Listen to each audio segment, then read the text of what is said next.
Hello, good morning, and welcome back to the Blood Red Morning Bulletin. I'm your host, Edward Kay. Joining me today is Dave Comerford, and we're going to start by touching on Liverpool's defensive shortlist in terms of who's on that this summer, who they might be getting in. We'll start with Wolfsburg man Micky van der Ven, Dave. I don't know how much you've seen of him, but obviously a left-sided centre-back.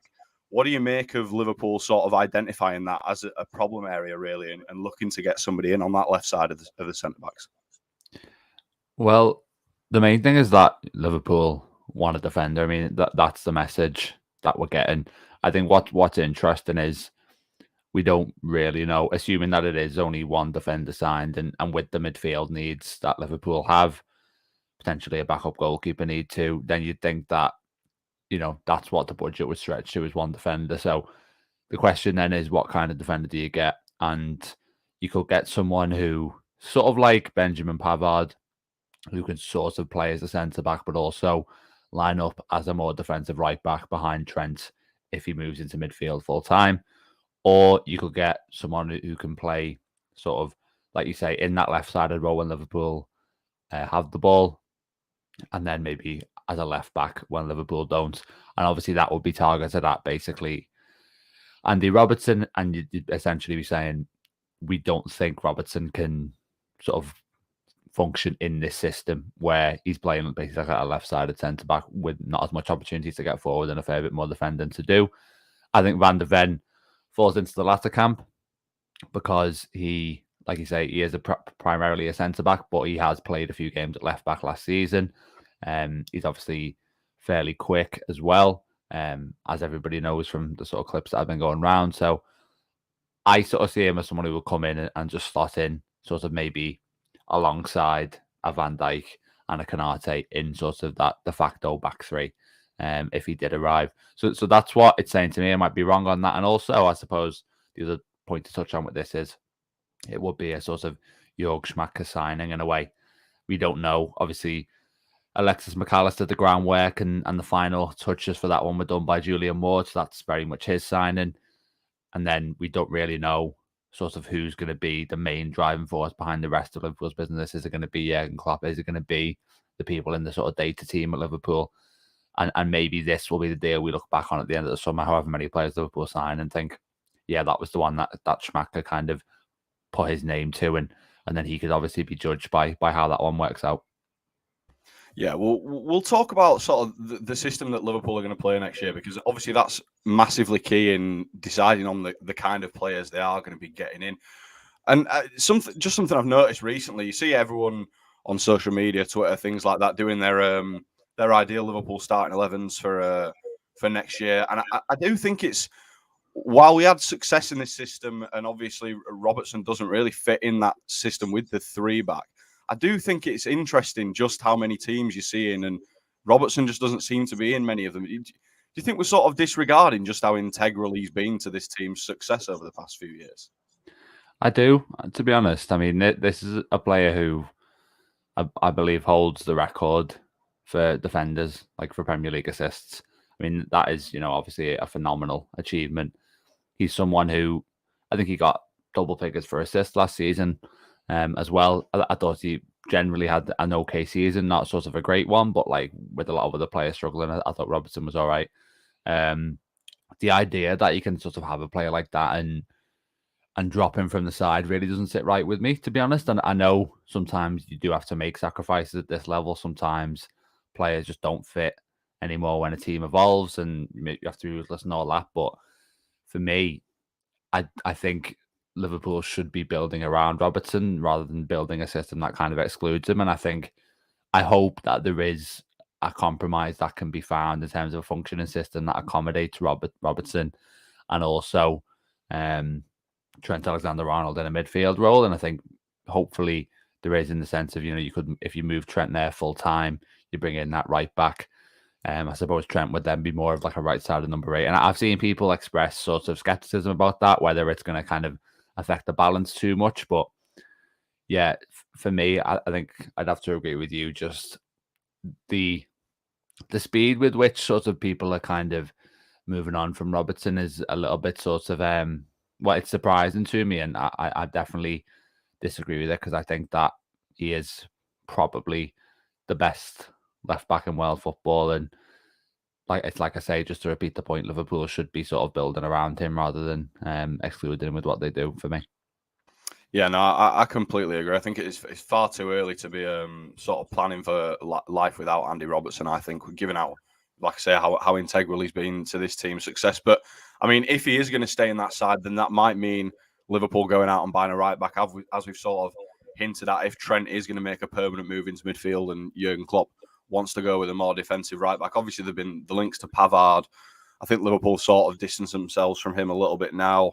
Been linked with Yuri and Timber, who can play as a right back or as a centre back as well. But more recently, some links to Manchester City's Kyle Walker, which I think everybody was a bit shocked by when we first saw them. I mean, it does seem unlikely, doesn't it, Dave? Especially given that, Pep let two of his not better players, but fairly valued squad members in Zinchenko and Jesus go last summer, and they went to Arsenal, and Arsenal ended up being City's. I mean, they weren't really rivals in the end, but City's closest rivals for the title last season. Do you think that one just makes this very unlikely? Partly. I think it's really interesting, the whole sort of that whole issue really that you touched on, because Arsenal finished 5th last season, Liverpool finished 5th this season, but for me, there's literally no world in which Man City sell a player to Liverpool, because the reason City gave Arsenal those players, in my opinion, was that they didn't regard them as a serious threat. Obviously, that proved to be a mistake.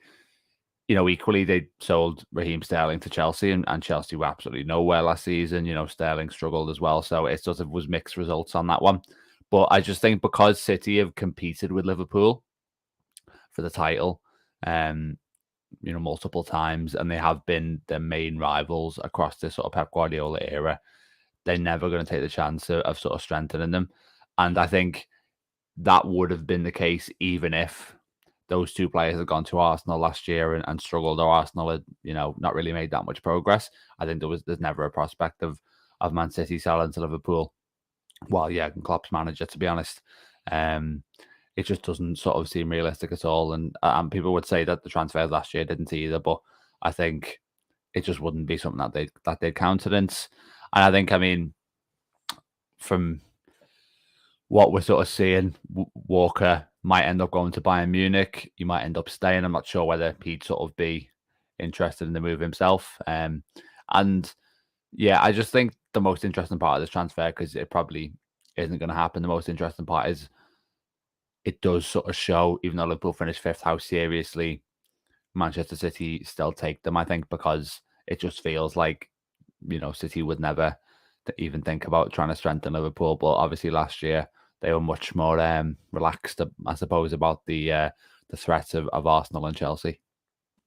Yeah, to be honest, I think if I was looking at anybody from that City side, especially in terms of outgoings, Gundogan would fit in so well. I mean, obviously played under Klopp at Dortmund. Obviously, is the wrong side of 30, but I mean, Liverpool got James Milner in on a free from Man City, didn't they? And played eight years with us. So, I think there could be some value in that. But again, I just can't see them really sanctioning any kind of move to Liverpool. Like you say, I think they will be expecting the Reds to be up there and challenging them again next year. So we'll cast our eyes to another potential midfield option, Nicolo Barella. The links are just persisting, linking him with a move to the Premier League. Reports that Liverpool are leading the race if he is going to move. I mean, Dave, what do you think of him, and how happy would you be if Liverpool managed to sign a player of his quality? Well, I said in April, when Liverpool decided that they weren't going to sign Jude Bellingham, that Barella would be my number one sort of alternative, the best possible kind of plan B, even if they're not sort of exactly the same in terms of their playing style. I just think that he is an exceptional player, and we know from what he said publicly that Klopp is an admirer of him. It's hard to believe that he doesn't kind of tick the boxes in terms of Liverpool's data people as well.